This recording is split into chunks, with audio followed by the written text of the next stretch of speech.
They like the idea of you stack up the Conqueror when you start stacking up all of those auto attacks, get that attack speed, get that splash damage, get that true damage. But the crit build is what I expect to come out from Nemesis here, because you can actually crit on the true damage splash. Exactly. Typically what you see the Kayles go for in their build path is very similar to a Corki, where you go for the first item, Trinity Force, just because basically everything on that item she appreciates. It's 20% CDR, which is very important for proccing your E multiple times in fights, but also attack speed, the Sheen proc, valuable as well, and also has the ability to engage on him very quickly, and that can make it difficult, especially when he's running the teleport up against Jiizuke's Ignite. Jiizuke, of course, getting an early level advantage could be huge. It has the Tornado now stacked up. Flashing backwards, use the Tornado for the double knockup. Now needs to dash through. Jiizuke looking for another creep to get out the wind wall. Not going to be useful. First blood dropping for Broxah. Yeah, Jiizuke actually did play that well once the engage came in, but bottom lane's going very aggressive. Yeah, not having the grass, can't really proc it relatively easily in that lane. Not against Jayce. Oh my goodness. Hook landing, multiple points of action on the map. We've got our eyes on Cabochard. Knockup is going to come down, and Bwipo grabbing the kill after being ignored for 2 games. Now we check in on the itemization. However, I mentioned Black Cleaver earlier. Bwipo going for the Righteous Glory, but most importantly, the Kayle, a new champion for many of our viewers, for us as well, and competitive. We do see the Blade of the Rune King appears to be the first itemization choice. That's something we see just for a little bit more survivability in the laning phase. I hold my breath because Nemesis is in trouble. Knocked back immediately, and the Attila going to come out, but now Jiizuke is in the midst of the entire team. Nemesis pulling back. They might look for the re-engage to find more. Already the knockup going down, and the Bwipo, he's trying to lock his target down, wants to bite. He's going to get the ultimate coming out. Jiizuke can't flash that one. No option to do it. Broxah getting another Fnatic with the turnaround here in the mid lane. And it's all Broxah. He does so much damage. They're just diving. What? Oh, no. This is an absolute slaughter. Ultimate going to be used from Attila there, but still the stopwatch is clutch as Hylissang will manage to survive. And it's Rekkles and Hilly having the confidence to make a play like that. It's Broxah, round 2. Is he going to go for anything else? Bye-bye.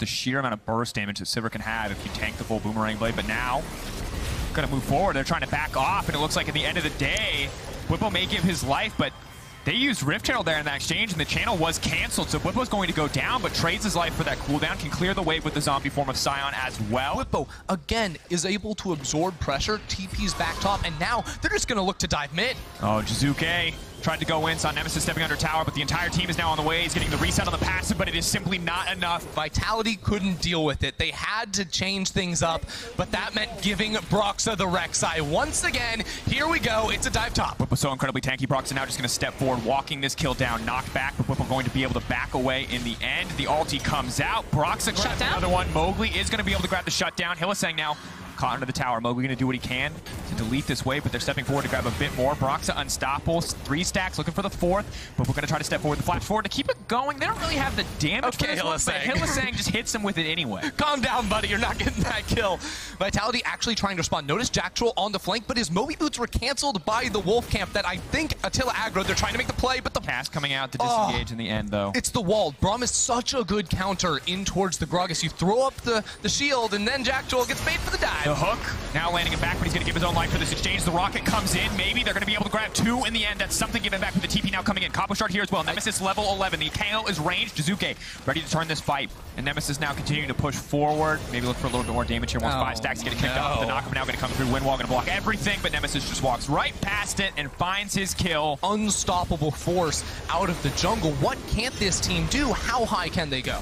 Bwipo, though, now in trouble. Kayle now coming down. Ultimate could just be used on Bwipo to keep him alive, and it will be. Cabochard now going to find himself in trouble. The stacks are going to come in for the Kayle. Once she gets those flame waves, it's going to be so much harder. You can see Mowgli taking so much damage in the exchange, and the On the Hunt has been used. Predator, I don't know if it's going to be enough. Hylissang throws out the ultimate. No trace for Mowgli. If he steps back, he dies. If he steps forward, he gets hit. Now trying to run as Broxah flashes forward, gives the kill to Rekkles, goes under, comes right back up. They actually had more impressive stats in the early game. In the second half, Hylissang gets on out of there. Jactroll's really trying to catch him. Yeah, desperately running forward, but there's not a lot of damage here. Nemesis is going to cut through him, but the ultimate now coming in. We'll be able to finish it off with the help of Jinx, but it's a 1-for-1 trade.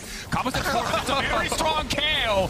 It does get taken down. Nemesis on the edge of death. He's going to manage to live. He's going to manage to Attila flashes forward. Wants the reset, takes a lot of damage, though. Out comes the ultimate. Bye to Attila. They still manage to find the turn. You can never count them out. You can see why. 7 titles. World's finalists last year. MSI semifinalists. You can see exactly what this team has done in their history. And you can't script an anime better than this. The one thing we're missing now is like the Vitality comeback to make it at least a close game. Make them work for it.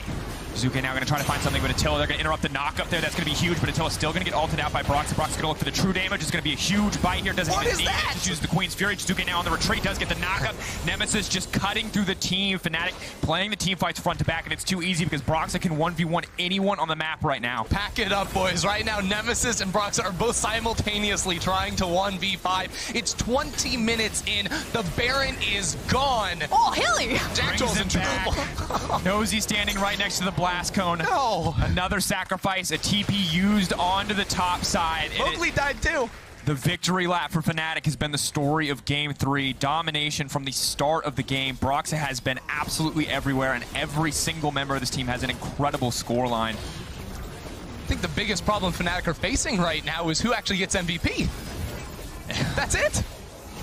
And you don't want to count a team out in a best of 5, but when you can do that, really? It just feels over.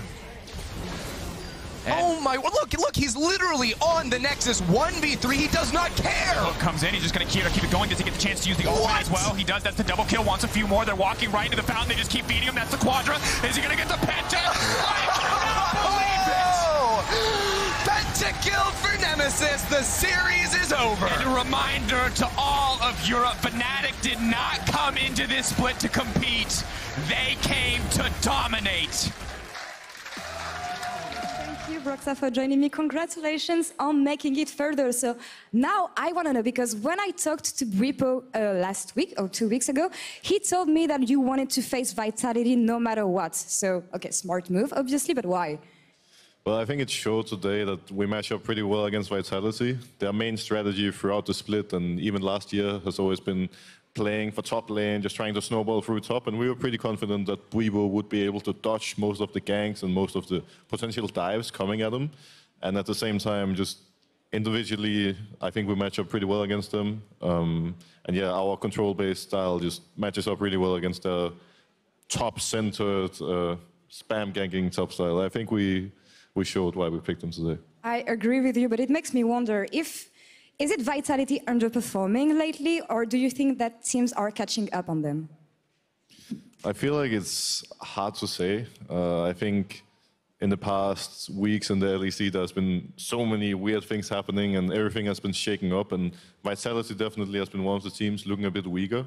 But at the same time, you know, it's hard to say if they would look as weak if they were playing on one of the other playoff teams, right? I just think we match up so well against them, and we had a really good game plan coming into today, so it was hard for them to, you know, grab the leads they needed to win the games. Yeah, it came flawless from you today, even though they did their homework, especially with the level 1 strat. They were expecting it. Do you feel like it's a strategy overused from you guys?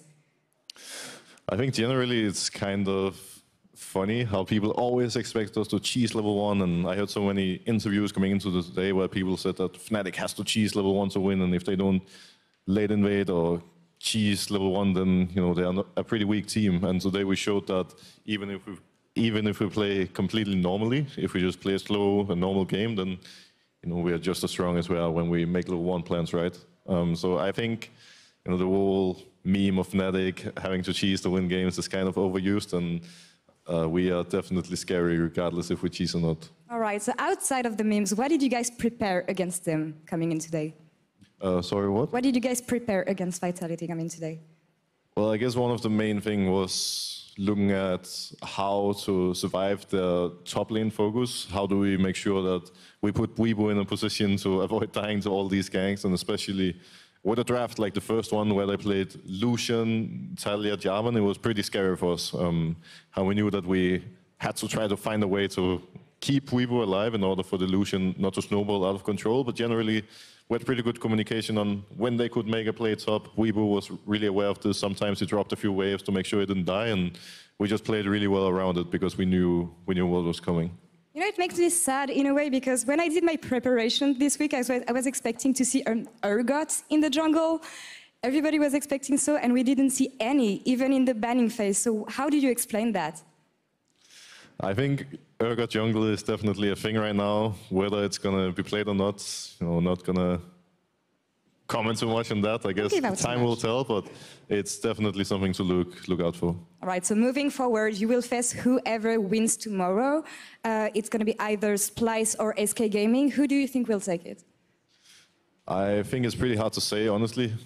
Splice and SK match up pretty closely against each other, in my opinion.